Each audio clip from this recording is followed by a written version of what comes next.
مفتی ذاکر حسین صاحب قاسمی دامت برکاتہم العالیہ سے درخواست گزار ہیں کہ اپنے قیمتی مواعظ حسنہ سے ہم طالب علموں کو منور و مجلہ ہوں۔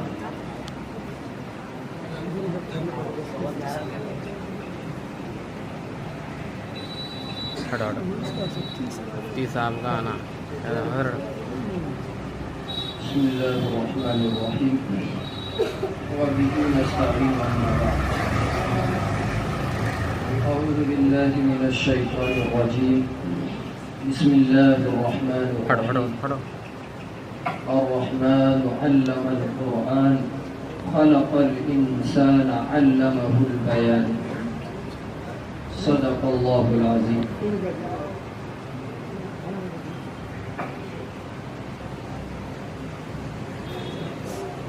معزز عزیز طلبہ،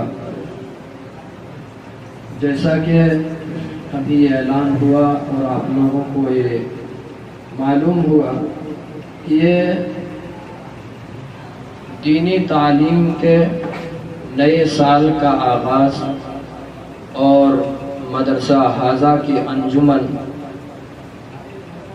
کا بھی ساتھ ساتھ آغاز ہے، تو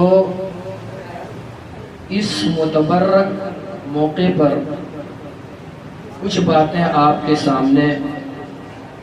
پیش کر دینا مناسب سمجھتا ہوں کہ ہم لوگ جس تعلیم کو حاصل کرنے کے لیے آئے ہیں اس کی اہمیت اور اس کی فضیلت کتنی ہے، کیونکہ جو چیز بھی اگر ہم حاصل کریں گے یا کوئی بھی دنیا کا کوئی بھی انسان چیز حاصل کرنا چاہتا ہے پہلے اس کے فوائد کو جانتا ہے، ان کے مقاصد کو جانتا ہے، ان کو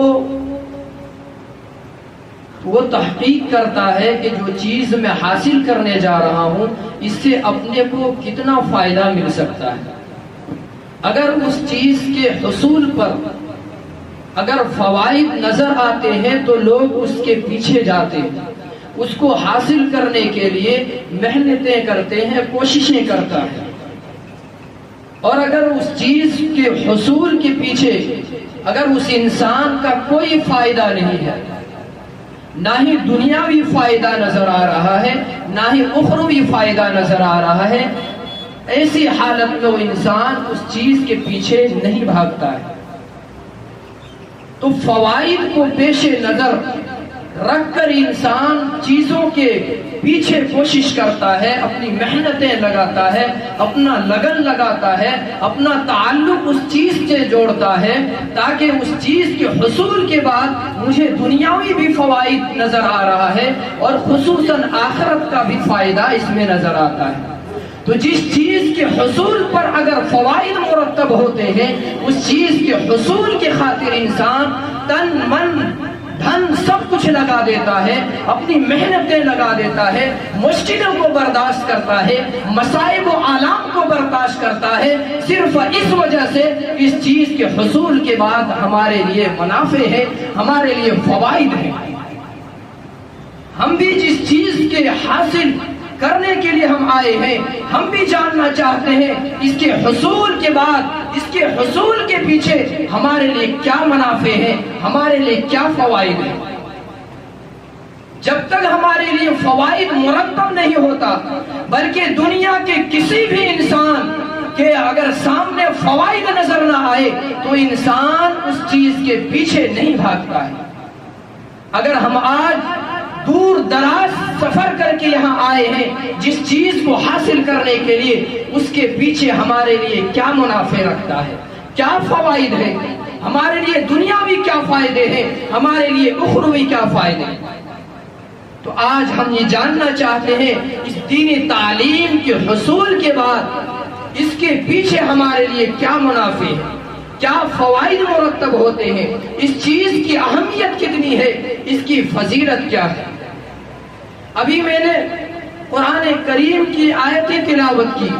میں اس آیت کے تحت کچھ باتیں عرض کر دینا مناسب سمجھتا ہوں۔ قرآن پاک میں اللہ رب العزت نے ڈنکے کی چوٹ میں اعلان کیا الرحمن، سب سے پہلے رحمانیت کا تذکرہ کیا کہ اللہ بہت بڑا مہربان ہے، رحیم اور کریم ہے۔ ہر انسان، ہر مخلوق پر اللہ مہربانی فرماتا ہے۔ پہلے اپنے رحمانیت کا واسطہ دیا، رحمانیت کا تذکرہ کیا، اس کے بعد اللہ نے قرآن میں ذکر کیا الرحمن علم القرآن خلق الانسان علمہ البیان۔ آج جو محفل سجائی گئی ہے، آج جو پروگرام جو سجایا گیا ہے، اس پروگرام کا دو مقصد ہے، دو عنوان ہے۔ ایک تو کہ تعلیمی سال کا آغاز ہے، ساتھ ساتھ مدرسہ حاضہ کی جو انجمن ہوا کرتی ہے اس کی بھی افتتاح ہے۔ جو میں نے آیت کریمہ تلاوت کی ہے، اس آیت کے اندر دونوں عنوان کی طرف اشارہ کرتا ہے۔ ایک آیت سے یہ جہاں اہمیت ثابت ہوتی ہے کہ اس دینی تعلیم کی کیا اہمیت ہے، وہیں ساتھ ساتھ اس کی بھی اہمیت اجاگر ہو جاتی ہے کہ یہ تعلیم حاصل کرنے کے بعد لوگوں تک پہنچانا، تقریر و بیان کے ذریعے سے اللہ کے پیغامات کو پہنچانا، اللہ کے احکامات کو پہنچانا، یہ بھی اہم اور ضروری ہے۔ اس کی طرف اللہ نے بھی اشارہ فرمایا ہے۔ الرحمن علم القرآن خلق الانسان۔ اللہ کی اس آیت کی ترتیب سے آپ اندازہ لگائیں گے کہ اس میں علم دین کی کیا فضیلت ہے، اس کی کیا اہمیت ہے۔ ہم اور آپ جانتے ہیں، پوری دنیا یہ جانتی ہے کہ انسان پہلے اس دنیا کے اندر پیدا ہوتا ہے، انسان کی تخلیق پہلے ہوتی ہے، ان کی پیدائش پہلے ہوتی ہے، بعد میں انسان جب بولنے کے قابل ہوتا ہے پھر وہ قرآن کی تعلیم حاصل کرتا ہے، علم دین حاصل کرتا ہے۔ تو علم دین، تعلیم قرآن، علوم کا حصول یہ انسان کی پیدائش کے بعد ہوتا ہے۔ علم کا حاصل کرنا انسان کی تخلیق کے بعد ہوتا ہے، لیکن اللہ رب العزت نے قرآن مجید کے اندر جو آیتوں کی ترتیب رکھی ہے اس ترتیب سے اندازہ ہوتا ہے، اور وہ ترتیب ہمارے اور پوری دنیا کے عقول، ذہن و دماغ کے خلاف نظر آتا ہے، کیونکہ ہم جانتے ہیں کہ انسان پہلے پیدا ہوتا ہے، بعد میں علوم حاصل کرتا ہے۔ اللہ کہتا ہے الرحمن علم القرآن کہ ہم نے انسان کو پیدا بعد میں کیا، پہلے قرآن سکھایا۔ علم القرآن خلق الانسان کہ ہم نے قرآن کے علوم سے آراستہ کیا، اس کے بعد اللہ فرماتا ہے خلق الانسان، انسان کو میں نے پیدا کیا۔ یہ ہمارے عقل، ہمارے ذہن، پوری دنیا کی عقل کے خلاف ہے۔ ہم دیکھتے آ رہے ہیں کہ پہلے انسان پیدا ہوتا ہے، بعد میں علوم کا حاصل کرتا ہے، لیکن اللہ کہتا ہے کہ ہم نے پہلے قرآن کی تعلیم دی، اس کے بعد انسان کو پیدا کیا۔ مفسرین لکھتے ہیں اس ترتیب سے یہ اندازہ ہوتا ہے، یہ معلوم ہوتا ہے، یہ پتہ چلتا ہے کہ علم دین قرآن کی تعلیم کتنی اہم ہے، کتنی اہمیت کے حامل ہے۔ کیونکہ جب انسان پیدا ہوتا ہے، انسان کو زندگی گزارنے کے لیے،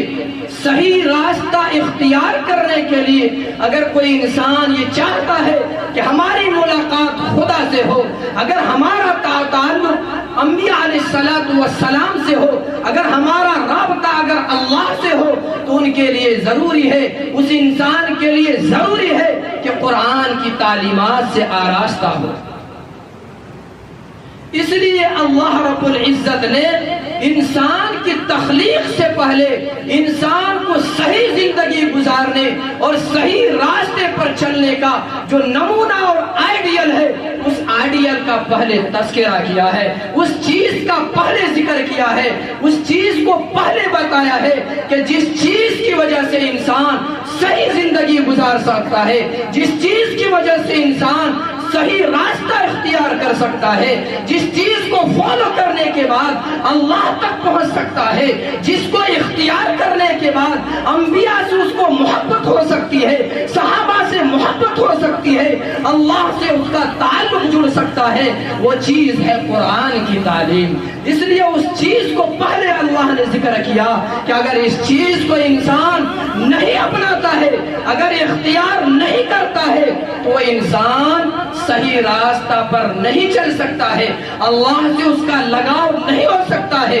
اللہ تک نہیں پہنچ سکتا ہے، انبیاء سے اس کے دلوں میں محبت نہیں آ سکتی ہے۔ اس لیے اللہ نے پہلے اس چیز کا ذکر کیا ہے جس چیز کی وجہ سے انسان روشن ہوتا ہے، جس چیز کی وجہ سے انسان کا درجہ بلند ہوتا ہے، اور وہ چیز ہے قرآن پاک۔ اس لیے اللہ نے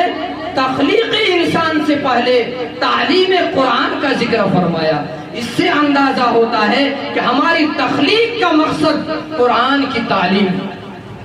کیونکہ انسان جب تک قرآن کی تعلیم سے آراستہ نہیں ہوگا وہ انسان اللہ کو نہیں پہچان سکتا ہے،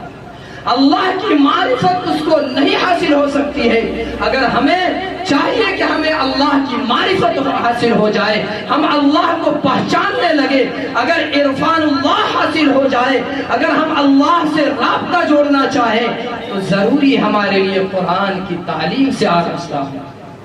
اس لیے اللہ نے تخلیقی انسان سے پہلے اس اہم چیز کا ذکر فرمایا جس چیز کی وجہ سے انسان کا رتبہ بلند ہو سکتا ہے، جس چیز کی وجہ سے انسان کا تعلق اللہ سے جڑ سکتا ہے۔ الرحمن علم القرآن خلق الانسان، اللہ نے آگے ارشاد فرمایا علمہ البیان، قرآن کی تعلیم ہم نے انسانوں کو دی، اس کے بعد انسانوں کی زبان کے اندر وہ قوت گویائی عطا فرمائی، وہ صلاحیت عطا فرمایا، ان کے زبان کے اندر وہ سلاست عطا کی، جس کی وجہ سے انسان میرے پیغام کو، میرے احکامات کو دیگر انسانوں تک، دوسرے مخلوق تک، دوسرے انسانوں تک ہمارے پیغام کو پہنچا سکے۔ علمہ البیان، انسانوں کو ہم نے بیان کرنے کا سلیقہ عطا فرمایا، ہم نے انسان کو بولنے کا ہنر عطا کیا، ان کی زبان کے اندر قوت گویائی عطا کی۔ یہ زبان جو ایک گوشت کا چھوٹا سا لتھڑا ہے، اس کی کوئی قیمت نہیں، کوئی حیثیت نہیں جب تک اللہ اس کے اندر قوت گویائی عطا نہ فرما دے۔ تو اللہ نے فرمایا کہ ہم نے قرآن کی تعلیم دینے کے بعد انسانوں کے زبانوں میں وہ قوت گویائی عطا کی، وہ سلاست پیدا کیا، ان کے اندر وہ صلاحیت دی کہ وہ ہمارے پیغام کو، قرآن کی تعلیمات کو دوسروں تک عام کر سکے، لوگوں کو سمجھا سکے کہ اللہ کا یہ احکامات ہے، اگر اس پر عمل کرو گے تو تمہارا تعلق خدا سے جڑے گا، اگر اس کو عمل اس پر نہیں کرتے ہیں تو تمہارا تعلق اللہ سے نہیں ہو سکتا ہے۔ تو اللہ نے ان آیتوں کے اندر جہاں ہماری تخلیق کا ذکر کیا ہے، وہی تعلیم قرآن کا ذکر فرمایا ہے، اور قرآن کی تعلیم دینے کے بعد یہ آگاہ فرمایا ہے، یہ خبر دی ہے، یہ اطلاع فرمایا ہے کہ صرف قرآن کی تعلیم دے دیا یہ تمہارے لیے کافی نہیں ہے، بلکہ اس تعلیم کو عام کرنا تمہاری ذمہ داری ہے۔ پوری امت مسلمہ کو یہ ذمہ داری سونپی ہے کہ ہمارے پیغام کو، ہمارے احکامات کو، قرآن کی تعلیمات کو پوری دنیا کے چپے چپے پر، قریہ قریہ، گاؤں گاؤں تک ہمارا پیغام پہنچنا چاہیے۔ یہ ذمہ داری پوری امت مسلمہ کو عطا کیا ہے۔ میرے عزیز طلبہ، اسی ذمہ داری کی وجہ سے آج جو ہمارا مقام ہے، آج جو اس امت محمدیہ کو جو مقام ملا ہے، اس بڑی ذمہ داری کی وجہ سے کسی بھی انسان کو بڑا عہدہ جب ملتا ہے تو اس عہدے کے پیچھے بڑی ذمہ داری بھی ہوا کرتی ہے. اگر ہمارے ملک کا اگر پردھان منتری ہے، وہ عہدہ اگر ان کو ملا ہے، ان کے اوپر وہ ذمہ داری بھی عائد ہوتی ہے کہ ان کی ذمہ داری بھی بڑی ہوا کرتی ہے. اگر کوئی ہوم منسٹر ہے تو ان کو ایسی ہی ذمہ داری ملتی ہے. اگر کسی آفس، کسی کمپنی کا اگر وہ کوئی بڑا عہدہ رکھتا ہے تو ان کو وہ ذمہ داری بھی دی جاتی ہے. ہم سب کو، امت محمدیہ کو یہ ذمہ داری دی ہے کہ جہاں تعلیم قرآن کا حصول ضروری ہے، وہیں اس تعلیم کا پھیلاؤ، اس کی اشاعت، یہ ہمارے پیغام و احکامات کو دوسروں تک پہنچانا ہماری ذمہ داری ہے. اسی ذمہ داری کی وجہ سے اللہ نے فرمایا اس دھرتی پر، اس روئے زمین پر، اس دنیا میں جتنی بھی امتیں آئی ہیں، جتنی بھی آج تک امتیں آئی ہے، تمام امتوں میں امت محمدیہ کو افضل اور بہتر قرار دیا ہے. قرآن ڈکے کی چوٹ میں کہتا ہے کنتم خیر امت اخرجت للناس تأمرون بالمعروف وتنہون عن المنکر. اللہ نے فرمایا کہ امت محمدیہ کو خطاب کر کے ان سے مخاطب ہو کر کہا کہ کنتم خیر امت، کہ تمام امتوں میں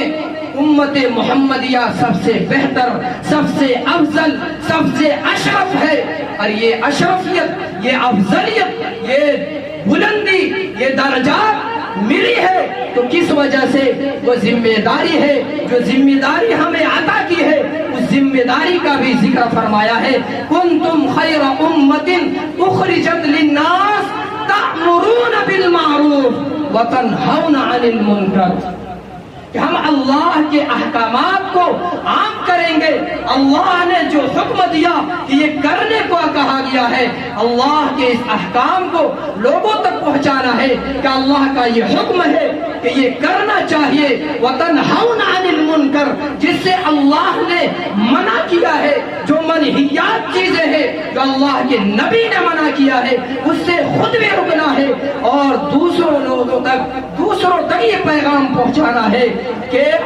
اس چیز سے اللہ نے منع کیا ہے، اس کو کرنے سے ہمارے نبی نے منع کیا ہے، اس کو کرنے سے صحابہ نے منع کیا ہے، اس کو کرنے سے اللہ ناراض ہوتا ہے. اس پیغام کو پہنچانا یہ ہماری ذمہ داری ہے. تو یہ اللہ نے یہ ذمہ داری دی ہے اس وجہ سے کہ ہمیں ایک عہدہ دیا، اور وہ عہدہ ہے کہ تمام امتوں میں سب سے افضل ہے. میرے عزیز طلبہ، یہ تعلیمی سال کا آغاز ہے، ساتھ ساتھ انجمن کا بھی آغاز ہے. اس لیے دونوں باتوں کو لے کر چل رہا ہوں کہ جہاں اللہ نے یہ ذکر کیا ہے کہ تعلیم قرآن کی کتنی اہمیت ہے، اس آیت سے اندازہ ہوتا ہے کہ تخلیق ایک انسان کی پیدائش، انسان کی تخلیق اتنی اہم نہیں ہے جتنے اہم قرآن کی تعلیم ہے. اسی وجہ سے اللہ نے تخلیق انسان سے پہلے تعلیم قرآن کا ذکر فرمایا. الرحمن علم القرآن، کہ ہم نے قرآن کی تعلیم دی. پھر کہا خلق الانسان، اور انسان کو ہم نے پیدا کیا ہے. تو اندازہ ہوتا ہے کہ انسان کی تخلیق کا مقصد قرآن کی تعلیمات ہے، اور اس لیے ضروری ہے کہ اگر ہم قرآن کی تعلیمات سے اگر آراستہ نہیں ہوئے تو ہم انسان نہیں بن سکتے. ہم انسانوں کی شکل میں ایک بھیڑیا، ایک جانور ہے، کیونکہ وہ قرآن ایک واحد کتاب ہے جو ہمیں سیدھا راستہ بتاتی ہے، ہمیں سیدھا راستے کا درس دیتی ہے. ایک واحد کتاب ہے جو ہمیں اللہ سے ملواتی ہے، اللہ سے تعلق کو جوڑتی ہے. میرے عزیز طلبہ، اگر ہمارے اندر قرآن کی تعلیمات نہیں ہے تو ہم اللہ کو نہیں پہچان سکتے، اللہ کی معرفت نہیں حاصل ہو سکتی ہے. دنیا میں سینکڑوں ہزاروں لوگ ایسے ہیں جو علوم و فنون میں ماہر ہے، لیکن اللہ کو نہیں مانتا ہے، ایک خدا کو نہیں مانتا ہے۔ ان کا کہنا ہے کہ ایک خدا نہیں، ہزاروں خدا ہے۔ بعض لوگوں کا یہ کہنا ہے کہ خدائی نظام کچھ نہیں ہے بلکہ یہ نظام خود بخود چلتا ہے۔ کیوں ایسا کیوں کہنا پڑا؟ کیونکہ وہ قرآن کی تعلیمات سے پیچھے ہے، قرآن پر غور نہیں کیا، اس لیے اللہ کی معرفت نہیں حاصل ہوئی۔ اللہ کی معرفت حاصل ہونے کے لیے ضروری ہے کہ قرآن کی تعلیمات سے آراستہ ہو۔ میرے عزیز طلبہ، اگر قرآن کی تعلیمات سے آراستہ نہیں ہوئے، اللہ کی معرفت حاصل نہیں ہوئی، تو ہم سیدھے راستے پر نہیں چل سکتے۔ اللہ کو اگر ہم نے نہیں پہچانا، انبیاء کے مقام کو نہیں پہنچانا، تو ہم سیدھے راستے پر نہیں چل سکتے ہیں۔ اگر صحیح راستے پر ہم نہیں چلتے ہیں تو پھر ایسے لوگوں کو اللہ نے کہا کہ یہ جانور نہیں بلکہ جانور سے بھی بدتر ہے۔ قرآن میں کہا کہ جو لوگ قرآن کی تعلیمات سے دور ہیں، جو صحیح راستے پر نہیں چلتے ہیں، ان کے بارے میں بل ہم اضل اولئک هم الغافلون، اللہ نے کہا کہ یہ وہ لوگ ہیں جو انسان کیا، یہ جانور سے بھی زیادہ گئے گزرے ہیں، کیونکہ جانوروں کو اللہ نے جس مقصد کے لیے پیدا کیا ہے ان مقاصد میں جانوروں کو لوگ استعمال کرتے ہیں۔ گائے کو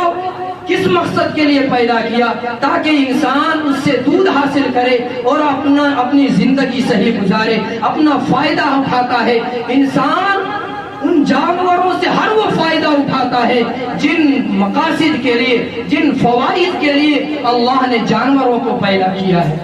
اس لیے لیکن انسان کو اللہ نے کس مقصد کے لیے پیدا فرمایا؟ اللہ نے کہا وَمَا خَلَقْتُ الْجِنَّ وَالْإِنسَ إِلَّا لِيَعْبُدُونَ، کہ ہم نے انسانوں اور جنوں کو محض اپنی عبادت کے لیے پیدا فرمایا۔ اگر ہم اللہ کے مقصد کے مطابق اگر ہماری زندگی نہیں گزرتی ہے، ان کے مقصد کے تحت ہمارے ایام نہیں گزر رہے ہیں، تو ہم جانوروں سے بھی بدتر ہیں، ان سے بھی گئے گزرے ہیں۔ میرے عزیز طلبہ، اور اس صحیح راستے پر چلنے کے لیے ضروری ہے قرآن کی تعلیمات حاصل کرنا۔ اس لیے اللہ نے تعلیم قرآن کی اہمیت کو اجاگر کرتے ہوئے قرآن کی آیتوں کی ترتیب سے بتایا کہ تخلیق انسان سے اہم اور افضل اور اشرف اور اہمیت کے حامل قرآن کی تعلیمات ہے۔ پھر اللہ نے کہا جب قرآن کی تعلیمات حاصل کرو تو ضروری ہے اس تعلیمات کو اور لوگوں تک پہنچاؤ۔ علمہ البیان، کیونکہ میں نے تمہاری زبان کے اندر جو ایک گوشت کا لتھڑا ہے، کوئی قیمت نہیں، کوئی حیثیت نہیں جب تک میں قوت گویائی عطا نہ کر دوں۔ کیونکہ آپ دیکھے ہوں گے بہت سے ایسے لوگ کو جو گونگے ہوتے ہیں، منہ کے اندر زبان موجود ہے لیکن بول نہیں سکتا ہے، ایک لفظ استعمال نہیں کر سکتا ہے، زبان ہے ہماری ہی طرح، ان کے منہ میں بھی زبان ہے لیکن وہ بول نہیں سکتا ہے۔ کیوں؟ اس سے اندازہ ہوتا یہ زبان ایک گوشت کا لتھڑا ہے، اس کی کوئی قیمت نہیں، اس کی کوئی حیثیت نہیں جب تک اللہ قوت گویائی عطا نہ فرمائے۔ اللہ نے زبانوں کے اندر قوت گویائی عطا فرمائی اور ان کو صلاحیت سے نوازا، ان کی زبان میں صلاحیت پیدا کیا، ان کو ہنر دیا تاکہ وہ انسان ہمارے پیغام کو لوگوں تک عام کر سکے، لوگوں تک پہنچا سکے، انبیاء علیہ السلام کے پیغامات کو لوگوں تک پہنچا سکے۔ میرے عزیز طلبہ، جس علم کو حاصل کرنے کے لیے ہم اور آپ یہاں آئے ہیں، اس کے بارے میں ایک دو نہیں، قرآن کے اندر بہت ساری آیتوں کے اندر اس کی اہمیت کو اجاگر کیا ہے، اس کی فضیلت کو بتایا ہے۔ یرفع اللہ الذین آمنوا منکم وأوتوا العلم درجات، اللہ نے کہا کہ دو ایسے لوگ ہیں جن کے درجات کو میں بلند کر دیتا ہوں، ان میں سے وہ ہے یرفع اللہ الذین آمنوا منکم والذین اوتوا العلم، کہ تم میں سے جو اہل ایمان ہے، جو مومن ہے، جو مسلمان ہے اور جو علم والے ہیں، جن کو ہم نے علم عطا کیا ہے، ان کے درجات کو وہ بھی بلند عطا کر دیتا ہوں۔ دنیا کے جتنے بھی علوم فنون ہیں، علوم و فنون میں جتنے بھی ماہر لوگ ہیں، کسی علم کے بارے میں اتنی فضیلت قرآن کے اندر کہیں ذکر نہیں ہے کہ اگر تم ڈاکٹر بن گئے، اگر تم اچھے اگر سائنسداں انجینئر اگر بن گئے تو تمہارا مقام اتنا اونچا کر دیا جائے گا۔ قرآن میں کہیں ایک آیت اس کی نہیں ملتی، احادیث کے اندر کہیں اس کا تذکرہ نہیں ہے۔ اگر کوئی ڈاکٹر بن جائے ان کے درجات کو بلند کر دیا جائے گا، ان کے مقام کو بلند کر دیا جائے گا، ان کی فضیلت کو بڑھا دیا جائے گا، عام لوگوں کے مقابلے میں ان کی اہمیت زیادہ ہو جائے گی، کہیں اس کا ذکر نہیں ہے۔ یہ قرآن ایک واحد کتاب ہے، قرآن ایک واحد اس کی تعلیم ہے جس کے بارے میں اللہ نے خود کہا ہے کہ ہم ان کے درجات کو میں بلند کر دیتا ہوں۔ انبیاء علیہ السلام کے ارشادات بھرے پڑے ہیں۔ حضور پاک علیہ السلام نے ارشاد فرمایا خیرکم من تعلم القرآن وعلم، کہ تم میں سے بہتر وہ ہے جو قرآن کو سیکھے اور سکھائے۔ میرے عزیز طلبہ، یہ اللہ کا بہت بڑا فضل ہے کہ ہم سب کو اس کتاب کے پڑھنے کے لیے منتخب فرمایا ہے۔ اللہ نے اس قرآن کو نازل کیا۔ یہ قرآن کتنی فضیلت کے حامل ہے، کتنی اہمیت کے حامل ہے، کتنے بلندیت اور ان کے درجات بڑھے ہوئے ہیں، کتنا اہم ہے، کتنے مقدس کتاب ہے، کتنا مقدس کلام ہے، جس کو نازل کرنے کے لیے اللہ نے ان مقدس چیزوں کا انتخاب کیا ہے۔ قرآن کو جب نازل کیا،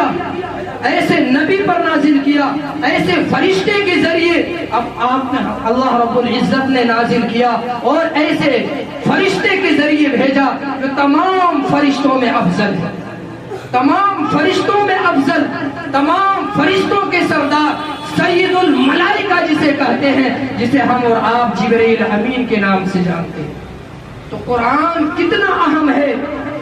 کوئی اہم چیز ہو، اس اہم چیز کو اسے عطا کیا جاتا ہے جو اس کے قابل ہو، جو اس چیز کو سنبھال سکے، جو اس چیز کو رکھ سکے، جو اس کا ادب و احترام کر سکے۔ تو اللہ نے قرآن کو اس فرشتے کو چنا اس کو بھیجنے کے لیے جو تمام فرشتوں میں افضل سید الملائکہ حضرت جبرائیل کو اللہ نے منتخب کیا، اور قرآن ایسے نبی کو عطا کیا جو تمام نبیوں کے سردار، ہم سب کے آقا حضور صلی اللہ علیہ وسلم کی ذات گرامی ہے، تمام نبیوں کے سردار، تمام نبیوں میں مقدس، تمام نبیوں میں افضل اور اشرف ہے۔ اس مقدس کتاب کو سب سے افضل، سب سے مقدس، سب سے اشرف نبی کے حوالے کیا، کیونکہ اللہ کو معلوم ہے کہ یہ کتاب اتنے اہمیت کے حامل ہے۔ اس کتاب کا رکشا، اس کو وہی انسان وہی کر سکتا ہے جس کو اللہ نے انتخاب کیا ہے، جس کے اندر وہ صلاحیت اللہ نے رکھی ہے، اسے قرآن عطا کیا۔ ان سے پہلے سینکڑوں، ہزاروں، بلکہ 1,24,000 منیمم انبیاء علیہ السلام تشریف لائے۔ ہر کسی کو کسی نہ کسی طریقے سے کسی کو نئی شریعت عطا کی، کسی کو کوئی صحیفہ دیا، لیکن قرآن اگر دیا تو اللہ نے حضور پاک علیہ السلام کو عطا کیا، کیونکہ تمام کتابوں میں سب سے افضل کتاب قرآن مقدس ہے۔ اس کتاب کو سنبھالنا، اس کتاب کی رکشا کرنے کی صلاحیت، اس کو سنبھالنے کی طاقت و قوت اور صلاحیت اللہ نے حضور پاک علیہ السلام کو عطا فرمایا۔ تو یہ مقدس کتاب کتنی ہے، اس سے آپ اندازہ لگائیں کہ مقدس چیز کے لیے مقدس انسان کا انتخاب ہوتا ہے، مقدس چیز کا عطا کرنے کے لیے مقدس جگہ کو چنتا ہے۔ اللہ نے حضرت جبرائیل کو چنا، حضور پاک علیہ السلام کا انتخاب کیا، اور ایسی جگہ پر یہ قرآن نازل کیا جو دنیا میں اس پورے روئے زمین پر، پورے دھرتی پر سب سے مقدس زمین، سب سے مقدس خطہ ہے وہ مکہ المکرمہ ہے، جہاں لوگ حج کرنے کے لیے جاتے ہیں۔ پوری دنیا میں سب سے مقدس خطہ، سب سے مقدس اور بابرکت زمین ہے۔ قرآن میں کہا للذی ببکۃ مبارکہ، کہ یہ وہ بابرکت زمین اور سرزمین ہے جو پوری دنیا میں ایسا کوئی خطہ نہیں ہے۔ اللہ نے قرآن کو جس جگہ پر نازل فرمایا اس خطے کا انتخاب کیا ہے، اس زمین کا انتخاب کیا ہے جو پورے روئے زمین پر، پورے سرزمین پر جو سب سے اہم اور افضل اور مقدس خطہ تھا۔ اس سے اندازہ ہوتا قرآن کتنے مقدس ہے۔ میرے عزیز طلبہ، قرآن کی اہمیت کو اجاگر کرنے کے لیے، اس کو سمجھنے کے لیے ان ترتیب کو سمجھتے جائیے کہ اللہ نے تمام مراحل میں ان کا انتخاب کیا ہے جو اپنے مرحلے میں سب سے مقدس و بابرکت ہے۔ اللہ نے قرآن کو ایسی دل میں نازل فرمایا جو کہ قرآن میں کہا ہے اِنَّا أَنزَلْنَاهُ فِي لَيْلَةِ الْقَدْرِ وَمَا أَدْرَاكَ مَا لَيْلَةُ الْقَدْرِ لَيْلَةُ الْقَدْرِ خَيْرٌ مِّنْ أَلْفِ شَهْرٍ۔ اللہ نے اس قرآن کو لیلۃ القدر، شب قدر میں نازل فرمایا، جس رات کے بارے میں قرآن نے خود بیان فرمایا کہ یہ وہ رات ہے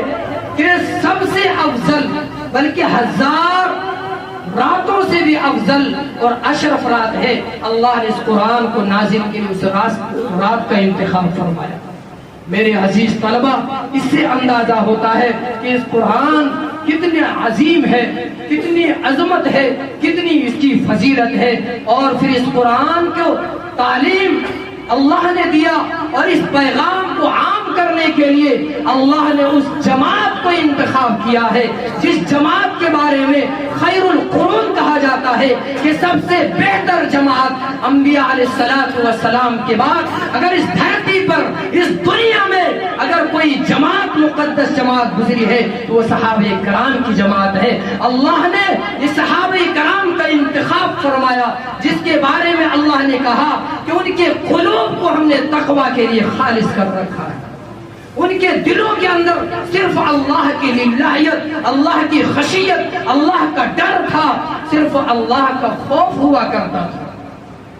اللہ نے ایسی جماعت کا انتخاب فرمایا جو انبیاء علیہ السلام کے بعد اس دھرتی پر، اس روئے زمین پر سب سے مقدس جماعت گزری ہے، وہ صحابہ کرام کی جماعت ہے۔ میرے عزیز طلبہ، اللہ رب العزت نے اسی پیغام کو عام کرنے کے لیے ہم سب کا انتخاب فرمایا ہے۔ یہ کوئی چھوٹی اور معمولی بات نہیں ہے، کوئی معمولی چیز نہیں ہے کہ جس چیز کے لیے اللہ نے ہمارا انتخاب کیا ہے ہمارا بھی وہ مقام ہوگا۔ ہمارے اندر اللہ نے وہ صلاحیت دیکھی ہے، اللہ نے ہمارے اندر وہ تقویٰ دیکھا، اس لیے ہمیں اللہ رب العزت نے ہمارا انتخاب کیا ہے کہ ان کا انتخاب کیا جائے اور ہمارے قرآن کو تاکہ یہ عام کرے، لوگوں پر ہمارے احکامات کو، ہمارے پیغامات کو عام کر دے۔ میرے عزیز طلبہ، آج ہم اور آپ یہاں اگر اکٹھا ہوئے ہیں، اللہ کا فضل ہے، اللہ کا شکر ادا کرنا چاہیے کہ اللہ نے اتنے عظیم اور مقدس کتاب کے لیے ہم سب کا انتخاب فرمایا ہے، جس مقدس کتاب کو نازل کرنے کے لیے ہر مراحل میں، ہر جگہ پر، ہر موڑ پر اللہ نے اس چیز کا انتخاب کیا ہے جو اپنے گروہ میں، اپنی جماعت میں، اپنے آپ میں سب سے مقدس چیز تھی، اللہ نے اس کا انتخاب کیا۔ جبرائیل امین کا، حضور پاک علیہ السلام کا، مکہ المکرمہ کا، شب قدر کا، ہر ان چیزوں کا انتخاب کیا جو اپنے آپ میں سب سے مقدس و بابرکت چیز تھی۔ اللہ نے ہم سب کا انتخاب فرمایا ہے اسی قرآن کے لیے، اسی مقدس کتاب کے علوم میں حاصل کرنے کے لیے، پھر اسی کو عام کرنے کے لیے اللہ نے ہمارا انتخاب کیا ہے۔ یہ کوئی معمولی بات نہیں، یہ کوئی چھوٹی بات نہیں، اللہ کا فضل ہے۔ اللہ کا شکر ادا کرنا چاہیے، اس مقدس کلام کے لیے ہم کو چنا ہے، ہمارے اندر اللہ نے وہ صلاحیت رکھی، اللہ نے وہ قوت دی، اور ہم کو یہ جانچا اللہ نے کہ ان کے اندر وہ طاقت و قوت ہم نے دی ہے کہ یہ قرآن کی تعلیم حاصل کر سکے، پھر ہمارے پیغام کو لوگوں تک عام کر سکے۔ میرے عزیز طلبہ، میں زیادہ وقت نہ لیتے ہوئے انہی چند باتوں پر اپنی تقریر کو ختم کرنا چاہتا ہوں۔ وما علینا الا